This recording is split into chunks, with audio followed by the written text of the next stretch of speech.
আমার সহ আলোচক যদি আমার আলোচনাগুলো প্রিভিয়াসলি দেখতেন তাহলে বুঝতেন যে আমি আমার নিজের দলকে কি পরিমাণ মানে সমালোচনার মুখে রাখতে পারি, মানে তাদেরকে ক্রিটিক করার ব্যাপারে আমার কোনো মানে ইয়ে নেই। জি, আপনি আমাদের শোতেও এর আগে করেছেন। হ্যাঁ, আমি একাধিকবার আমি আমার সাথেই করেছেন। মানে বাংলাদেশের রাজনীতি করতে এসেছি, আমার দলের কাছে কমিটমেন্ট যেমন আছে তার চেয়ে প্রায় হচ্ছে আমার দেশের প্রতি কমিটমেন্ট।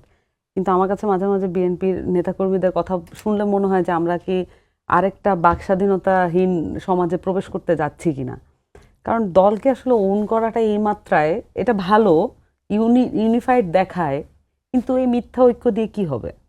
যদি এটা দলের কোনো সমস্যাও থাকে এটা তো আমাদের ভিতরে আলাপ করতে হবে, জনগণের মাঝখানে নিয়ে আসতে হবে। আমরা বারবার কথায় কথায় জনগণ বলি, কিন্তু আমার দল যদি কোনো ভুলও করে সেই ভুল করার বিষয়টা তো আসলে জনগণের মাঝখানে ছড়িয়ে দেওয়া যায়। আমি মনে করি যে এটা গণতান্ত্রিক একটা মানে উপায় হতে পারে। কিন্তু আমার কাছে মনে হয় যে মানে দলকে ডিফেন্ড করতেই হবে, তার মানে তো এটা একটা মানে এক ধরনের আচরণ, যে আচরণটা আসলে দল যেভাবে বলে দিবে সেভাবেই আমি চলবো। দল তো ভুলও করতে পারে, দল দলীয় স্বার্থের জায়গা থেকেও করতে পারে। আর আমার কাছে মনে হয় যে 31 দফা বা আমাদের যে 24 দফা বা বাংলাদেশের রাজনৈতিক কালচার আসলে দফা ভিত্তিক জায়গা দেখে ভোট দেওয়ার কালচারটা তো তৈরি করতে পারি নাই আমরা। এটা কি আমরা অস্বীকার করে মানে প্রেমিস ধরবো আমাদের আর্গুমেন্টেশনের?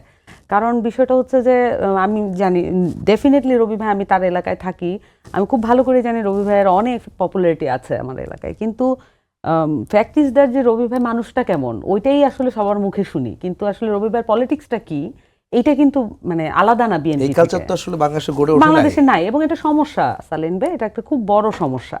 তো আমি আসলে মানে আমি এনসিপি করি, আমি একটা নতুন পলিটিক্যাল পার্টি করি, কিন্তু আমার কাছে মনে হয় যে এই যে যেমন কথা শুরুতে যেটা আসলো যে আমাদের দলের পদত্যাগ করে ফেলছে বলে আমরা দল মানে ধরে রাখতে পারছি না, এইটা একটা পার্সোনাল অ্যাটাক। আমি এটা ব্যক্তিগত আক্রমণ হিসেবে দেখছি।